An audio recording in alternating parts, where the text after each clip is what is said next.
The red dust of Mars swirled around Dr. Taiwan Kim's boots as he walked carefully through the ruins. 50 years had passed since the Great War, but the alien command center still stood like a broken tooth against the Martian sky. Its dark metal walls, once proud and threatening, now lay cracked and covered in rust-colored sand. "Dr. Kim," called a voice from behind him. "You need to see this." Taiwan turned to see Dr. Sang-Ho Lee waving from an open doorway. The younger scientist's eyes were wide with excitement behind his protective mask. Taiwan checked his suit's oxygen levels, still good for another 4 hours, and walked over to his colleague. "What did you find?" he asked, clicking on his helmet light as they entered the dark hallway. "Something big," Sang-Ho replied, leading the way deeper into the structure. "Really big." They walked through corridors that still held marks from the final battle. Blast points scared the walls, and here and there they had to step over fallen pieces of alien metal. Taiwan remembered the stories his parents had told him about the war, how the aliens had come with their mighty ships, thinking Earth would be an easy target. How wrong they had been. Captain Jaya Park met them at the entrance to what looked like a control room. Her hand rested on her weapon. Even after 50 years, some alien security systems still worked, and they had learned to be careful. "Room's clear," she said, nodding to them. "But stay alert. We don't know what might still be active down here." The control room was huge, with ceiling panels that had long ago stopped glowing. Dead screens lined the walls, and strange chairs designed for alien bodies lay toppled on the floor. But in the center of the room, something caught Taiwan's eye. "There," Sang-Ho pointed, walking to a raised platform. "We found it inside that console." Taiwan's breath caught in his throat. Sitting on the platform was a black cube about the size of his fist. Unlike everything else in the room, it showed no damage or age. Its surface was perfectly smooth and seemed to drink in the light from their helmets. "Is that what I think it is?" he asked, pulling out his scanner. Sang-Ho nodded excitedly. "A data core. And it's still intact." Jaya moved closer, her trained eyes watching for any danger. "Can you tell if it's safe?" Taiwan studied the readings on his scanner.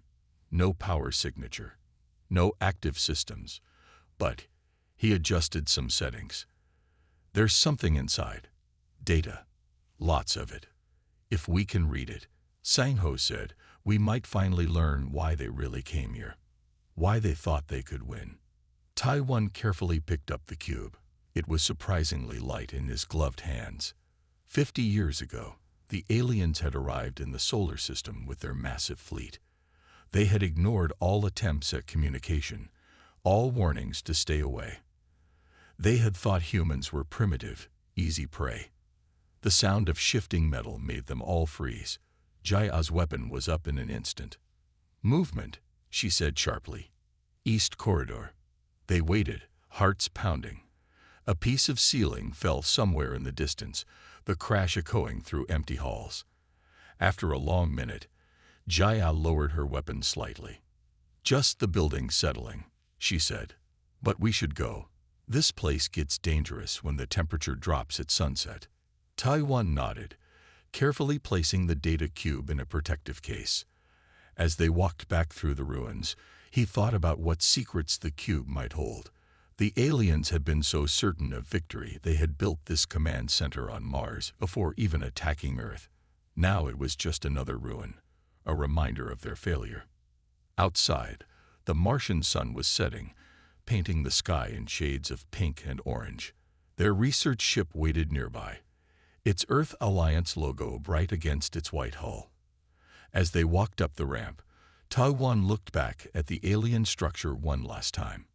Tomorrow they would begin studying the data core, learning the story of the aliens' defeat from their own records.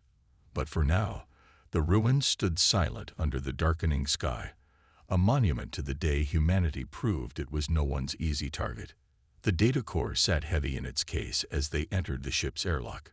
Somewhere in its perfect black surface lay the truth about the last fleet that dared to challenge Earth. Taiwan couldn't wait to find out what it would tell them. Dr. Yun Mei Choi hadn't slept in 24 hours, but she couldn't stop staring at her screen. The alien data core was a gold mine of information, but its contents made her increasingly troubled. They really thought they couldn't lose, she said, rubbing her tired eyes. Taiwan looked up from his own workstation in the ship's lab. What did you find? Here, Yunmi pointed to the translated text floating above her desk. This is from their War Council meeting, just before they entered our solar system. A holographic display showed her translation next to the strange alien symbols. She had spent years studying their language from ruins and fragments. Now, finally, they had their complete records. Sang-ho walked over, carrying 3 cups of coffee. "Read it to us," he said, handing them each a cup. Yun-mi took a sip and began to read. Supreme Commander Du-hyun speaks. The human system is primitive. Their ships are slow. Their weapons are weak. They still use chemical rockets and nuclear power. Taking their world will bring us glory. Primitive. Sang-ho laughed. They thought nuclear power was primitive. It gets worse, Yun-mi continued. Listen to this part. They send us messages begging for peace. They claim they will fight if we attack. Such empty threats from creatures who have barely left their own moon. Jaya, who had been quietly cleaning her weapon in the corner, spoke up. They made a big mistake. They looked at our technology, but didn't understand our spirit. Taiwan nodded, walking to the main screen where a map of the solar system glowed. Show us their initial battle plan, he said. Yun-mi typed some commands, and red lines appeared on the map. They showed the alien fleet's planned route straight through the solar system to Earth. Look how simple their plan was, Taiwan said. No backup strategies. No alternate routes. They really thought they could just fly straight in. Wait, Sang-ho said suddenly. Can you play that video file we found? The one from their first scout ships. Yun-mi pulled up the file. The screen filled with grainy footage from 50 years ago. It showed Earth ships approaching the alien scouts. The human vessels looked small and simple compared to the sleek alien craft. Warning, a mechanical voice translated the alien speech. Primitive vessels approaching. Weapons systems, basic railguns and nuclear warheads. Threat level, minimal. They watched as the Earth ships transmitted their message. This is your final warning. Leave our system or face the consequences. The alien captain's laughter could be heard clearly in the recording. Then the video ended. Those Earth ships were decoys, Jaya said with a small smile. Empty vessels controlled from far away, while the aliens were laughing at them. Our real fleet was already moving into position. Taiwan finished, using Jupiter's orbit for cover. Yun-mi turned back to her translations. There's something interesting here about their society, she said. They had never lost a war. Not once in 10,000 years. Their children were taught that victory was certain as long as they followed their ancient battle tactics. 10,000 years of winning, Sang-ho mused. No wonder they were so confident. But that also means they had no experience with defeat, Jaya finished. They didn't know how to handle it when things went wrong. Taiwan walked to the lab's window. Mars hung red and huge in the view, its surface marked with the scars of that long-ago war. They thought their advanced technology made them invincible, he said quietly. They never imagined that humans would find ways to turn that same technology against them. Here's another interesting part, Yun-mi called out. A personal log from one of their officers. The humans fight without honor. They refuse to meet us in open battle. They hide behind planets. They use tricks and traps. They do not follow the proper rules of war. Jaya laughed. Rules of war. There are no rules when you're fighting for survival. The team worked through the night, piecing together the story of an empire that had grown too proud, too set in its ways. The data core revealed a civilization that had become trapped by its own success, unable to imagine that a primitive species could possibly defeat them. As the first light of Mars dawn crept into the lab, They found the final entry from Supreme Commander Do Hyun. His words, written just before the Great Battle of Jupiter, showed that even then he didn't understand what was about to happen. Tomorrow, Yudmi read, we will show these humans the proper way to fight. Tomorrow, we will teach them their place in the galaxy. The room fell quiet as those words hung in the air. Tomorrow had come, 50 years ago, and humanity had taught them something instead. Never underestimate those you think are beneath you. Pride, Jaya said, her eyes fixed on the display. They wanted to make a show of it. One big battle to prove their power. The footage showed the alien ships forming into perfect attack lines, just as their ancient battle plans demanded. Their formation looked beautiful, like a deadly dance in space. But Yunmei, who was still translating their communications, shook her head. They're congratulating each other, she said, talking about how their ancestors would be proud to see such perfect formation. They still didn't understand they were flying into a trap. The team watched as the aliens approached Jupiter's orbit. The massive planet's magnetic field swirled invisibly around them, the strongest in the solar system. The aliens had ignored it as unimportant. That was their first mistake. There, Ta One pointed. Watch what happens when Admiral He Nul Song springs the trap. Suddenly, small objects appeared all around the alien fleet. Thousands of them, released from hiding places in Jupiter's many moons. The aliens didn't even try to dodge. Why should they? Their shields could stop any human weapon. But these weren't weapons. Magnetic field generators, Sang-ho explained, his voice excited. Each one adding its power to Jupiter's natural field. The aliens didn't even notice them at first. Their sensors were looking for weapons, not scientific equipment.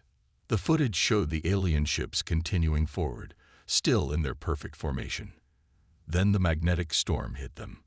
Jupiter's magnetic field, amplified by thousands of human generators, slammed into the alien fleet like a tidal wave.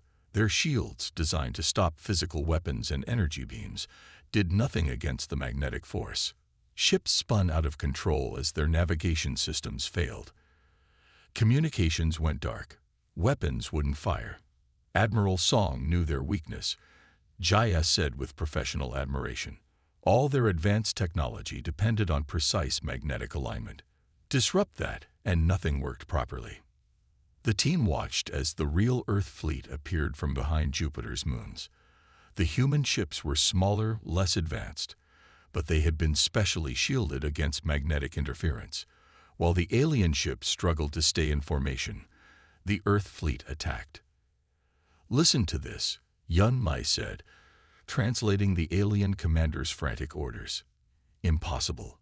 Maintain formation. Follow the battle plan. Why are the weapons not working? This cannot be happening. But it was happening.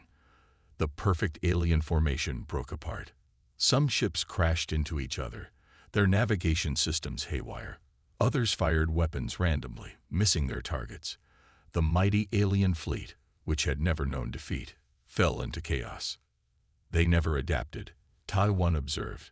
Look, they kept trying to reform their traditional battle lines, even when it was clearly not working. They couldn't think of a new strategy. The footage showed desperate alien ships trying to retreat, but the magnetic storm had trapped them.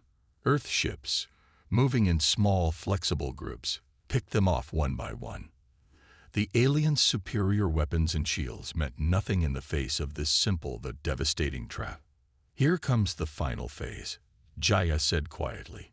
The human fleet suddenly pulled back. The aliens, thinking they had a chance to escape, tried to move away from Jupiter. That's when Admiral Song activated the last part of the trap.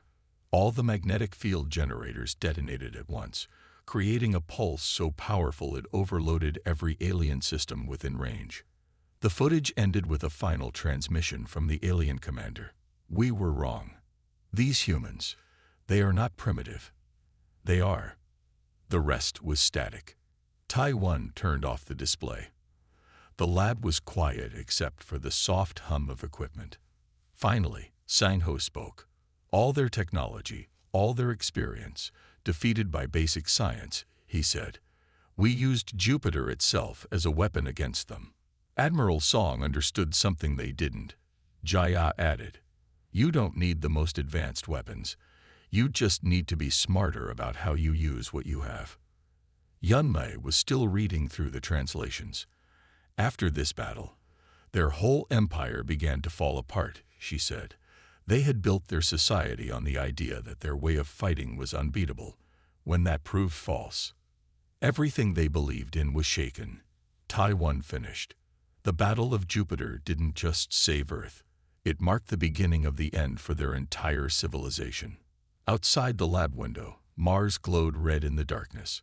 Somewhere up there, in the ruins they were studying, the aliens had once planned to rule the solar system. Instead, they had learned a hard lesson about underestimating their opponents. Humanity had proved that intelligence and adaptability could overcome any technological advantage. She pulled up several translated documents on the main screen. They showed private messages between alien officers, written in the weeks before their defeat. Their warriors were divided into different social classes, she explained. Lower-class soldiers weren't allowed to suggest battle plans. Only the highest-ranking officers could make decisions.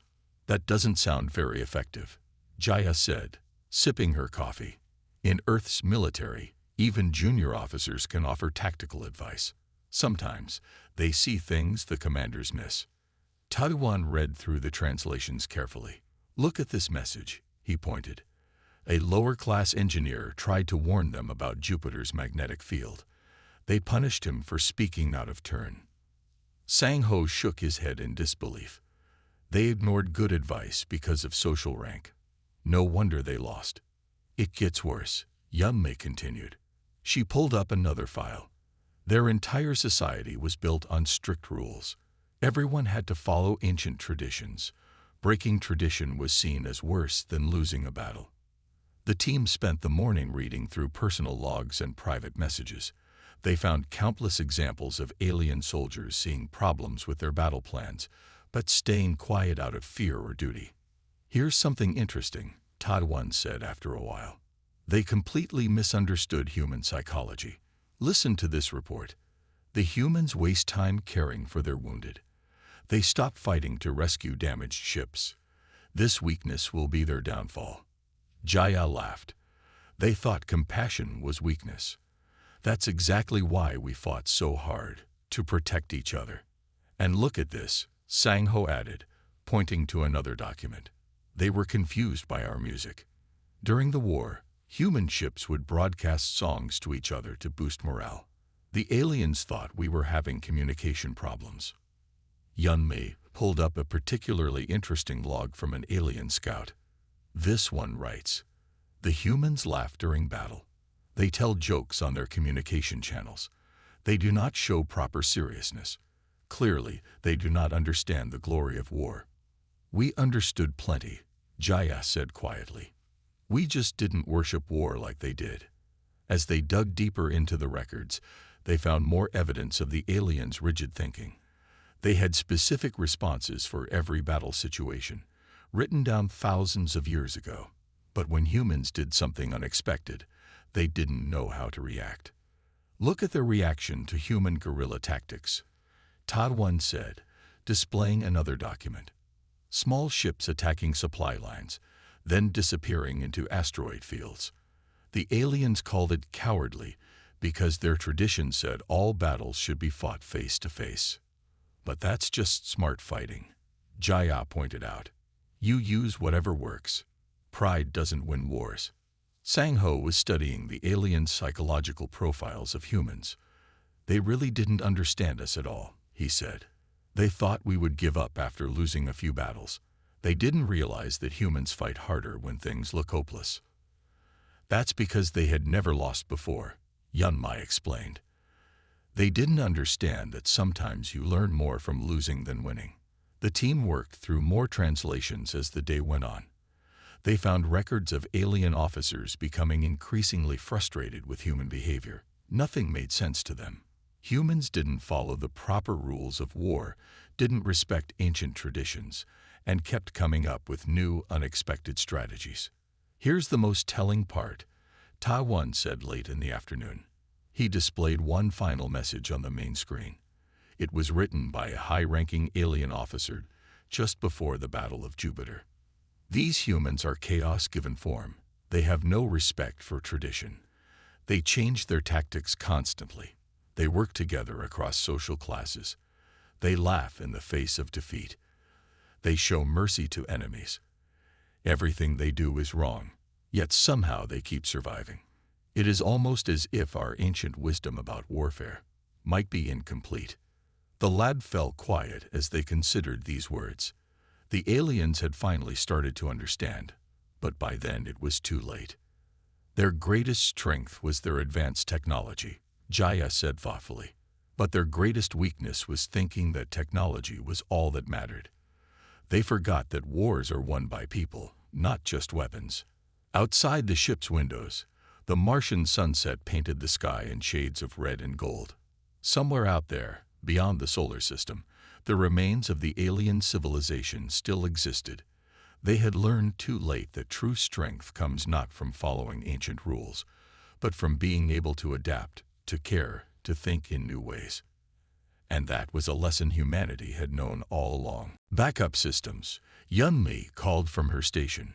She was rapidly translating new files from the data core. I just found their emergency protocols. The command center had a hidden power core, buried deep underground.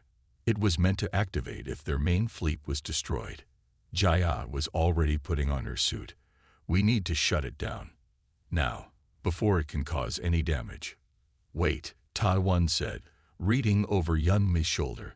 This wasn't just a backup power system.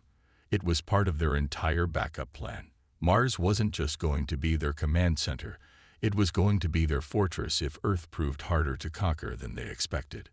The team gathered around Yunmi's screen as she translated more of the emergency protocols. The aliens had built huge underground facilities beneath the Martian surface, filled with weapons and supplies.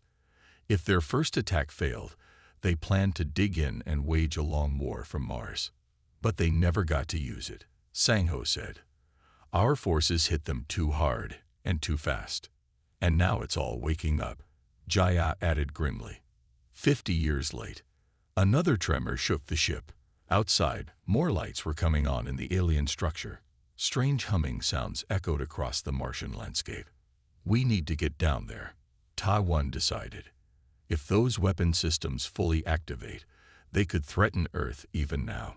They suited up quickly, years of training taking over. Jia led the way, her weapon ready. The dust storm was getting worse as they approached the command center. The building seemed different now, more alive, more threatening.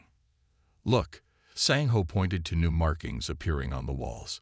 The whole structure is transforming. It's returning to its war configuration. Inside, corridors they had explored just days ago were changing.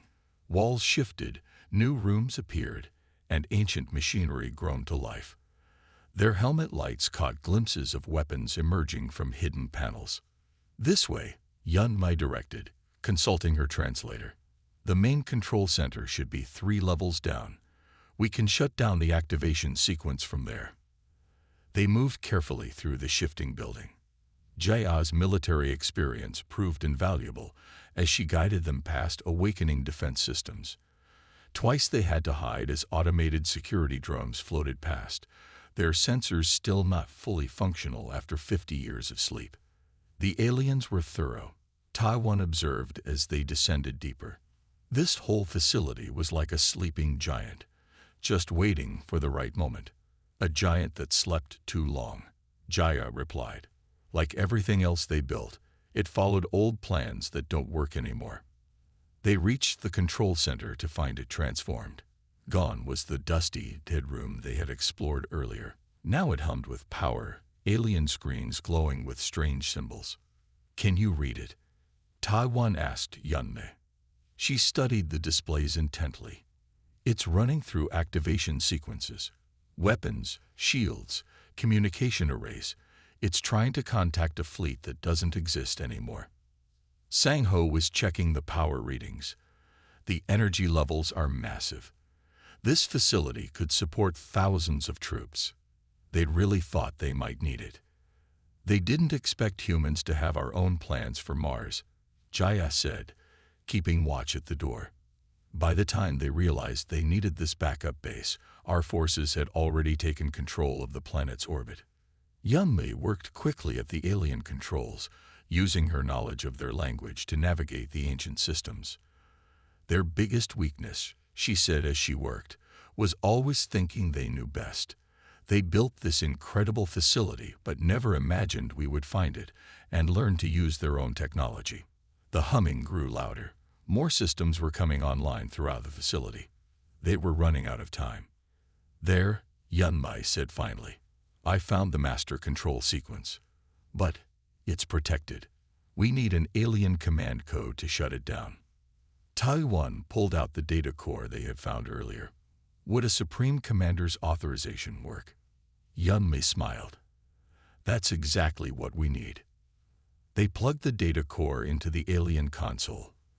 For a moment, nothing happened. Then, slowly, the humming began to die down. The lights dimmed. The facility, awakened too late from its 50-year sleep, returned to its slumber. Outside, the dust storm settled. Mars returned to its quiet self. The alien command center, once meant to be a fortress for conquering Earth, was just a ruin again. They planned for every military possibility, Taiwan said as they walked back to their ship. But they never planned for their own defeat. They never believed it could happen. The Martian sunset cast long shadows from the dead alien structure, one more monument to a civilization that had learned, too late, that no empire lasts forever. The others gathered around her screen as she read. The Supreme Commander has lost his way. Our fleet is broken. The humans grow stronger while we follow outdated tactics. We must consider the unthinkable. Retreat. A rebellion? Sangho asked, leaning closer to see the alien text. More like the beginning of their civil war, Taiwan said. He pulled up another file on his screen. Look at these battle records. After Jupiter, their fleet split into 3 groups. Some wanted to keep fighting Earth. Others wanted to retreat. And some wanted to surrender. Jaya finished, reading over his shoulder. They finally realized they couldn't win. The team spent hours reading through messages between alien ships. The proud empire that had never known defeat was falling apart. Young officers argued with their elders. Lower ranks questioned their superiors. Ancient traditions were being challenged for the first time in thousands of years. Here's a message from a young commander. Yunmei translated. He writes, "The humans adapt and change. Why can't we? Our ancient ways have become our chains. They strangle our ability to think." Sangho was studying technical reports from alien engineering teams. Their ships were starting to fail, he reported. They couldn't repair battle damage fast enough. Earth's magnetic weapons had done more harm than they realized. And look at this, Jaya pointed to another document. Their supply lines were cut. Human guerrilla attacks had isolated their forward bases. They were running out of fuel and ammunition. But the most revealing documents were the personal logs of common soldiers. Yunmei read snippets from different ships. We were told humans were primitive, but they outsmart us at every turn. The commanders still demand we fight in traditional formations. They lead us to death for the sake of ancient rules. Today I saw a human ship rescue its damaged ally. Our commanders leave damaged ships behind. They say it makes us strong. I am beginning to doubt. Taiwan pulled up a map showing alien fleet movements after Jupiter. See how their ships start moving in different directions. That's when the fighting between their own forces began. The map showed alien ships turning against each other. Some tried to maintain traditional battle formations, while others broke away, seeking new tactics. Command ships fired on their own vessels when they refused to follow suicidal orders. Their whole society was built on absolute obedience, Yunmei explained, reading more personal logs. When that obedience broke, everything fell apart. A message from a high-ranking engineer caught their attention. Supreme Commander Du Hyun demands we follow the ancient ways. But these ways were written for fighting primitive worlds. Earth is different. Their weapons are simple, but they use them in ways our ancestors never imagined. We must adapt or die. And they couldn't adapt, Jaya said quietly. They didn't know how. Sang-Ho found records of secret meetings between junior officers. They had tried to plan new strategies, study human tactics, find ways to counter Earth's unexpected weapons. But the senior commanders had executed anyone caught in these meetings. They called it treason against tradition. Their greatest enemy wasn't Earth, Ta-1 realized. It was their own inability to change. The final messages showed complete chaos in the alien fleet. Ships stopped responding to commands. Some fled the solar system. Others surrendered to Earth forces. The proud empire that had arrived to conquer humanity was tearing itself apart. Yunmei found Supreme Commander Du Hyun's last message to his fleet. To even consider changing our ways is defeat. Better to die following tradition than live as cowards who abandoned our ancestors' wisdom. I order all loyal ships to make a final attack on Earth. Victory or death. But most of his ships didn't follow that order, did they? Jaya asked. No, Ta-1 answered, checking the battle records. By then, only 1/3 of the surviving fleet still obeyed him. The others had either retreated or surrendered. The alien empire's breaking point wasn't a single battle. It was the moment they realized their ancient wisdom had become ancient chains. The team worked late into the night, piecing together the story of an empire's collapse. Outside their ship, the dead command center stood silent under Mars moons. It was built by beings who thought tradition would make them invincible. Instead, it had made them blind. Their technology was amazing, Sang-Ho said as they finished their work. Their ships were powerful. Their weapons were advanced. But they forgot something important. What's that? Yunmei asked. The most powerful weapon isn't technology, he replied. It's the ability to learn and change. Ta-1 and the others crowded around as Sang-Ho loaded the data into the ship's holographic display. The room filled with a three-dimensional map of Earth's orbit. Hundreds of tiny lights represented ships from both sides. Blue lights are human ships, Sang-Ho explained. Red ones are alien vessels. Watch what happens. The alien fleet, or what was left of it after the Civil War, moved toward Earth in their traditional arrow formation. But something was different about the human ships this time. They're so small, Jaya noticed, studying the display. Much smaller than in earlier battles. That's because they weren't warships, Yunmei said, reading from the alien commander's log. They were mining ships. Industrial vessels. Ta-1 nodded slowly. Earth used everything it had. Even cargo ships and space station repair vessels were turned into weapons. They watched as the human fleet spread out in an unusual pattern. The alien ships, still following their ancient battle plans, moved to attack the center of the human formation. See what Earth's ships are carrying. Sang-Ho zoomed in on one of the blue lights. They took simple mining lasers, meant for cutting asteroids, and linked them together. Combined, they were strong enough to punch through alien shields. Jaya added, no one had ever tried that before. Why use one powerful weapon when you can combine lots of smaller ones? The hologram showed the battle unfolding. The alien fleet, expecting Earth's military ships, had prepared for powerful energy weapons and missiles. Instead, they faced swarms of smaller vessels using tools in ways no one had imagined. Look at this, Yunmei pointed to another section of the battle. Construction ships used their magnetic grapples as weapons. They grabbed alien vessels and spun them around, disrupting their formation. Maintenance ships, designed to repair space stations, used their tools to cut through alien hull plates.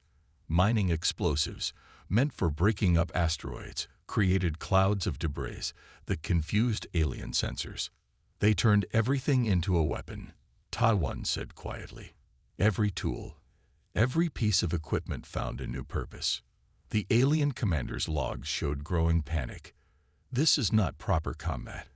They use worker ships as weapons. They ignore all rules of engagement. Their vessels fight without honor or order. They still didn't understand, Jaya said, shaking her head.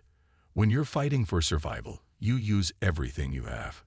The hologram showed the alien formation breaking apart as more and more human ships appeared from hidden positions.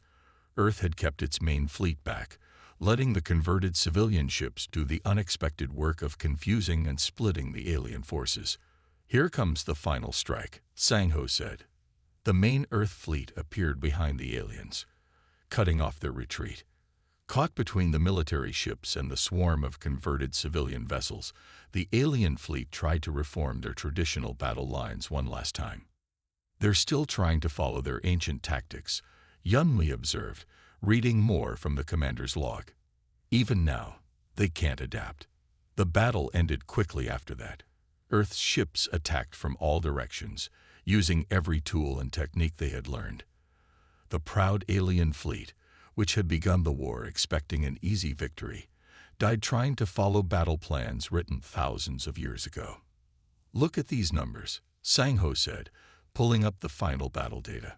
Earth lost some ships, yes, but the aliens lost everything.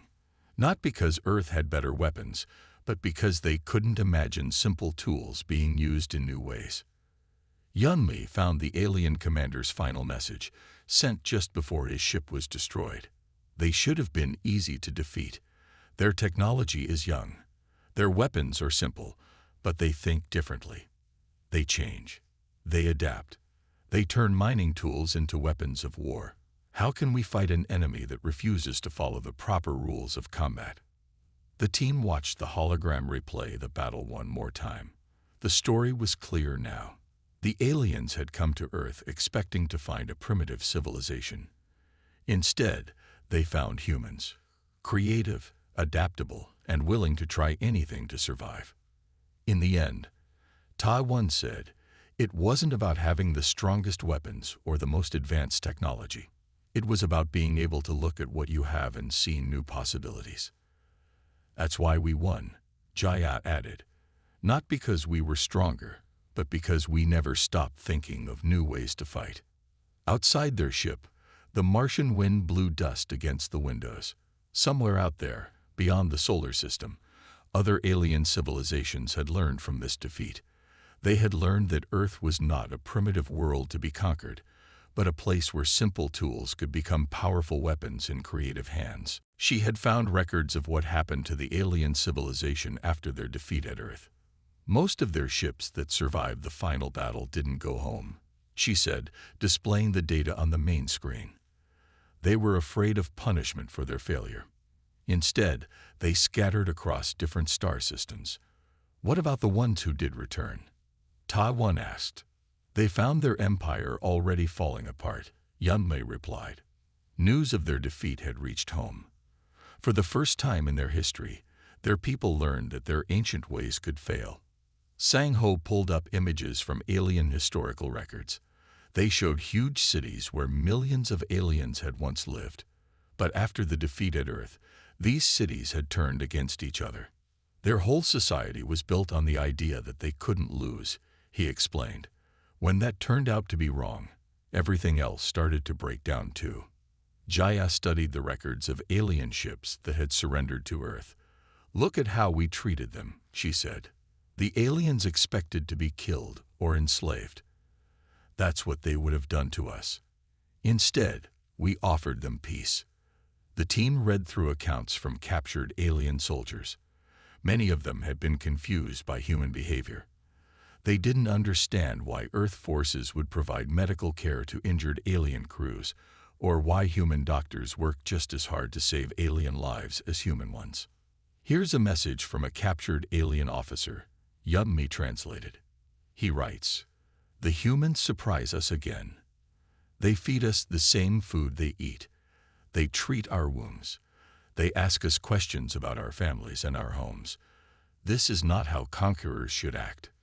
But we weren't conquerors, Taiwan said. We were just defending our home. Sang-Ho found records showing what happened to alien technology after the war. Earth scientists had studied the captured ships and weapons, learning from them, but also finding ways to improve them. See this. He pointed to technical diagrams. We took their energy shields and made them better. We found ways to power them using less energy. The aliens had used the same shield design for thousands of years. We improved it in just a few decades. Because we weren't afraid to try new ideas, Jaya added, we didn't worry about following tradition. Yunmei discovered more personal accounts from aliens who had stayed on Earth after the war. Some had become teachers, helping humans understand alien technology. Others had learned human ways and started new lives far from their old empire. Listen to this, she said, reading from one alien's journal. This alien writes, "At first, I stayed because I was afraid to go home. Now I stay because humans show me new things every day. They don't care that I'm different. They only care if I can help solve problems." The records showed how the alien empire had continued to collapse. Without their military force to hold it together, ancient rivalries between alien worlds had turned into open conflicts. Their strict social system, which had seemed so strong, fell apart when people started questioning the old ways. But some good came from it. Taiwan noted, showing another set of records. Look at these younger aliens. They started learning from Earth's example. They built new societies based on cooperation instead of conquest. And some of their worlds became our allies, Jaya added. She pulled up diplomatic records from after the war. They realized it was better to trade and share knowledge than to fight. Sangho found images of joint human-alien engineering projects.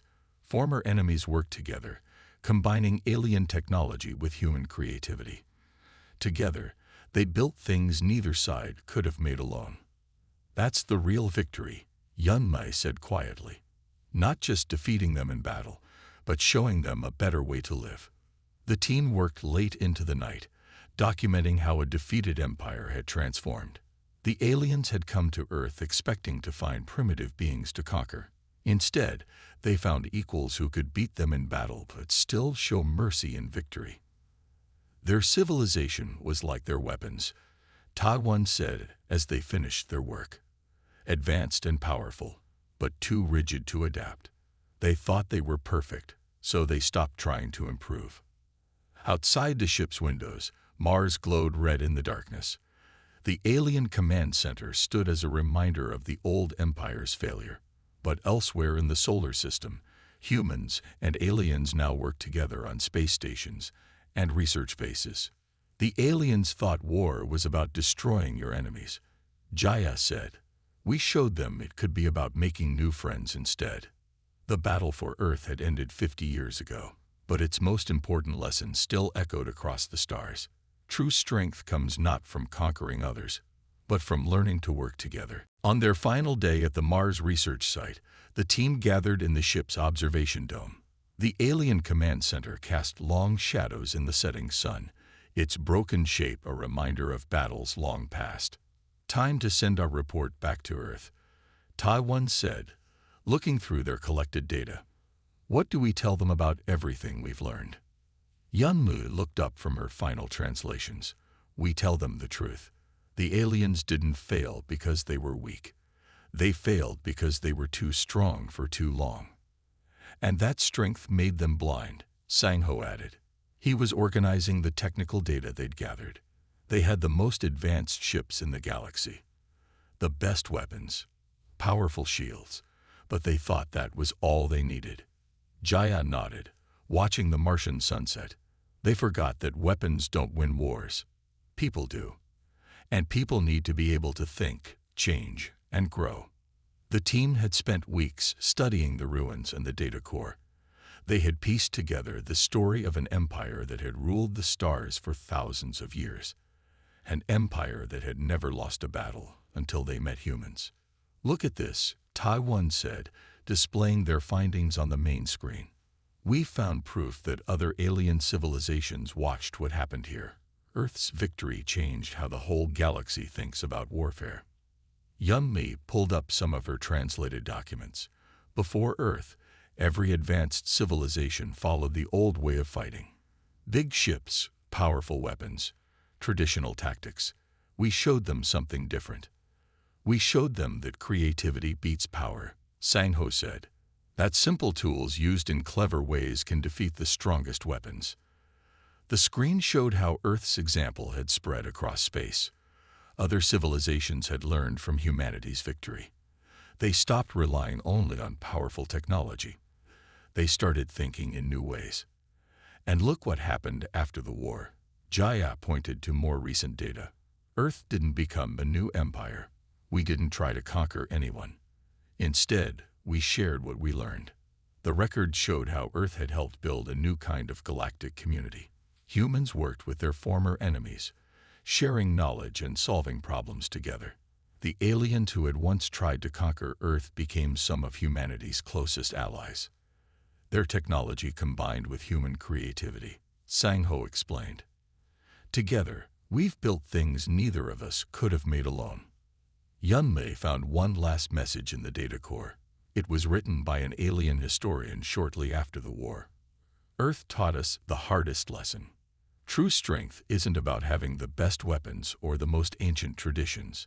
It's about being able to learn, change, and grow. The humans defeated us not because they were stronger, but because they were willing to try new things. They showed us that the future belongs not to those who cling to the past, but to those who can imagine new possibilities. The team spent their last evening on Mars preparing their report. They had found more than just historical records in the ruins. They had discovered the story of how humanity had earned its place among the stars. 50 years ago, these ruins were a command center for conquering Earth, Taiwan said, looking out at the alien structure. Now they're a reminder that the strongest weapon isn't technology. It's the ability to think differently. And the aliens finally learned that lesson, Jaya added. Not from their defeat, but from how we treated them afterward. We showed them that enemies can become friends. As night fell on Mars, the team finished their work. Their report would tell Earth about more than just ancient battles. It would remind people why humanity had survived its greatest challenge. The aliens thought Earth was primitive because we didn't have their advanced technology, Sang-Ho said. They didn't understand that we had something more important. What's that? Yunmei asked. Hope, he replied. Creativity. The ability to look at a mining laser and see a weapon, or look at an enemy and see a future friend. That's humanity's real legacy. The alien command center stood dark against the starlit sky. Once it had been part of an empire's dream of conquest. Now it was a museum piece, a reminder of old ways of thinking. But in space stations and research centers across the solar system, humans and aliens worked together. They combined ancient knowledge with new ideas. They built things their ancestors could never have imagined. 50 years after the Great War, the galaxy was a different place. Earth had shown that victory doesn't always mean defeating your enemies. Sometimes it means helping them become something better. And that was the greatest victory of all.